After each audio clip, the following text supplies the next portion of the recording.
उम्मीद करते हैं सब खैरियत से होंगे। आपका भाई इस टाइम पहुंचा है जी सुखी जी, और ये समझे आपके भाई को सज़ा मिली है। आप जब सबको पता आपके भाई के पास अल्हम्दुलिल्लाह गाड़ी भी है और हैवी सुजुकी बाइक भी है, तो आपका भाई आया जी 70 पे, और आपको अपडेट देने के लिए ये सज़ा भी समझिए और अपडेट भी समझिए कि जीटी रोड पे क्या रोड के हालात हैं। बसें जा रही है और अभी तक जो है वो लोकल बसें जा रही है, इसमें फैसल मूवर या न्याजी गाड़ी मैंने कोई नहीं देखी। अभी सुखी जी का बाज़ार आपका भाई दिखाता, मेरे साथ रहे आप।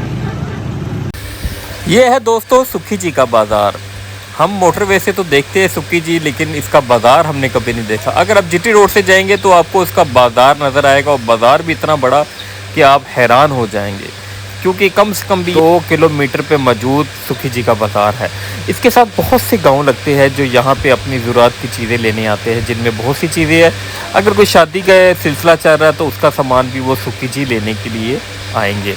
इसके साथ बहुत से गाँव आमोदा लगते हैं, इसके साथ जुड़े हुए हैं बहुत से गाँव। इस बाज़ार से मैं जब भी गुजरा हूँ तो इस बाज़ार में मैंने हमेशा रश ही देखा है।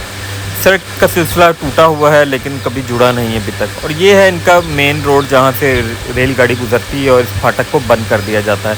जब फाटक बंद होता है तो खूब लाइनें लग जाती है। इसके बाद सिलसिला शुरू होता है सुखी जी के बाज़ार का, के ख़त्म होने के बाद खेती बाड़ी का सिलसिला शुरू हो जाता है। तो दोस्तों ये सुखी जी का बाज़ार है जो आपके भाई ने दिखाया, और अभी सड़कें बनना शुरू हो चुकी है। इंशाल्लाह आने वाले दूसरे चक्कर में ये रोड बना होगा, उम्मीद है। इस बाज़ार के बाद सिलसिला शुरू हो जाता है ज़मीनों का।